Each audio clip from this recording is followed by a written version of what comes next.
What should society stop forcing on us? Pointy Wombat said, I haven't received junk mail in at least 4 years, maybe more.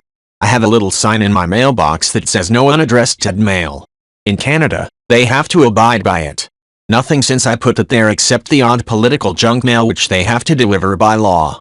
Everything I get has my name and address on it. Same with paper advertising rolls they throw on your doorstep.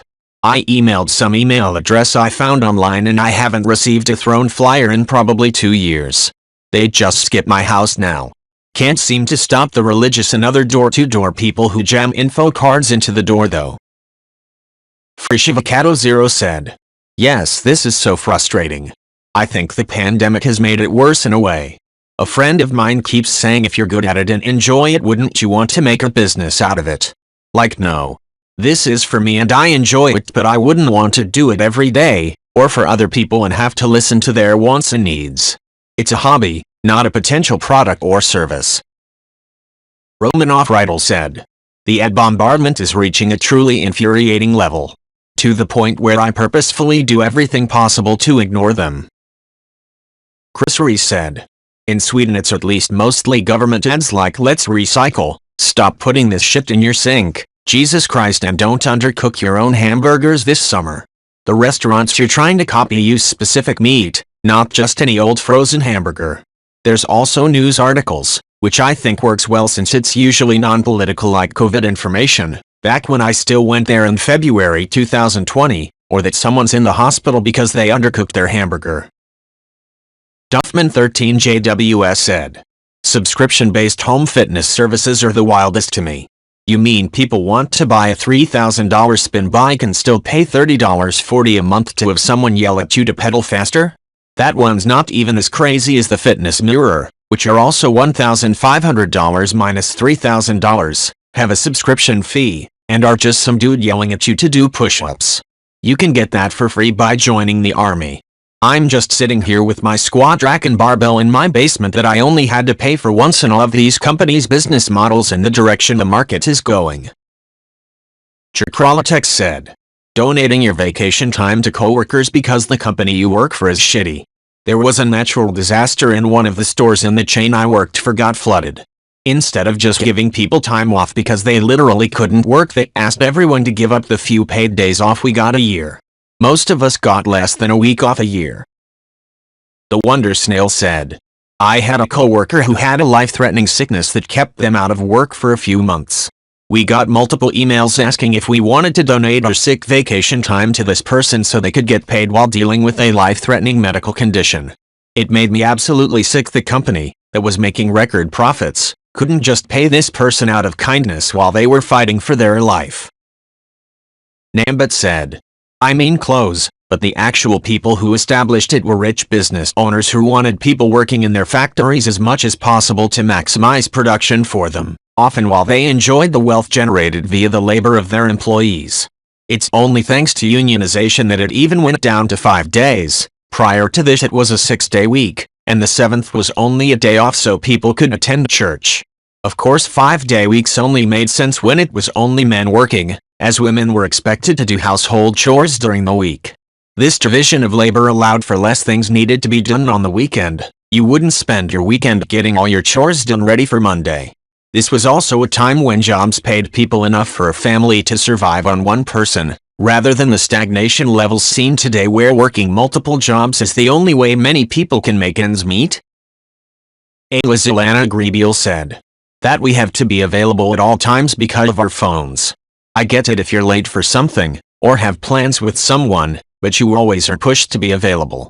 I miss the days of the landline and answering machines or that texts weren't instant. For example, I put Do Not Disturb on for sleep each night as I value my private time.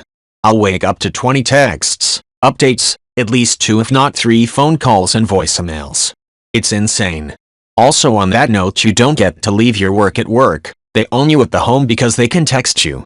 I've had bosses harass me when I'm off or just got home because non-consequential BS is more important. The texts are, why aren't you answering? Why aren't you this or that?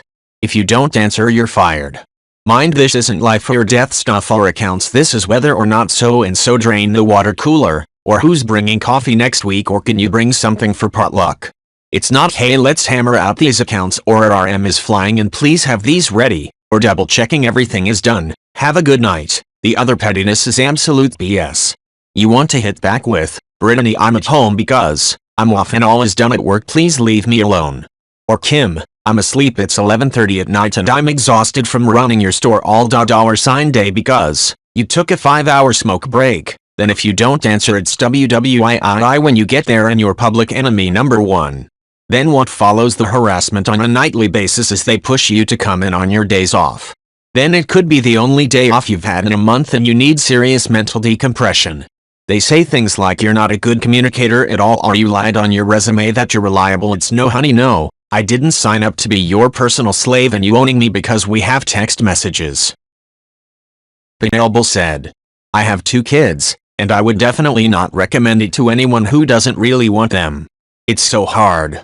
I really feel like for me, my kids have brought a lot of fulfillment to my life, but I also get really tired and wish I could just do whatever I want without thinking about anyone else's needs or preferences sometimes. And, unless you're a shitty parent, you just can't do that when you have young kids. I find it nuts that people try to talk folks into having kids knowing how difficult it is. Triggs SP said, I feel like this is a very growing up in the 90s 2000s sort of issue, and I don't see it as much with younger generations. Growing up, my parents were incredibly inquisitive when I was playing on my Xbox, for example.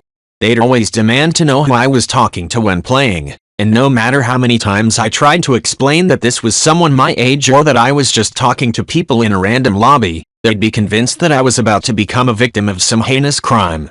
No, Mom, it's just a Halo 3 lobby. Even as I grew older, it persisted with the whole online friends aren't real people. Get off the computer and mow the lawn is very instant, not in half an hour. Sort of stuff, despite the fact that some of the best friends I've had I met over the internet.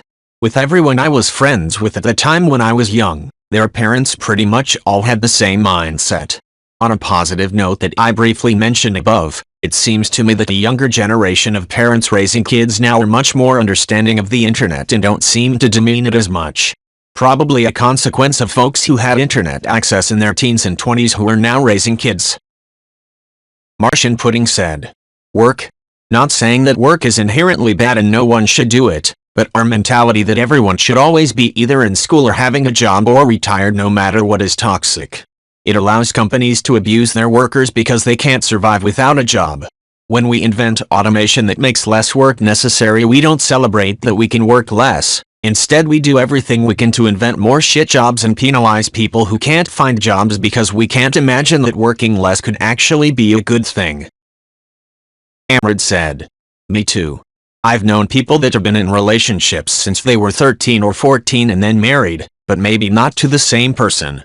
In my cousin's case, he married his wife when she was 18 and they had been together since she was 14.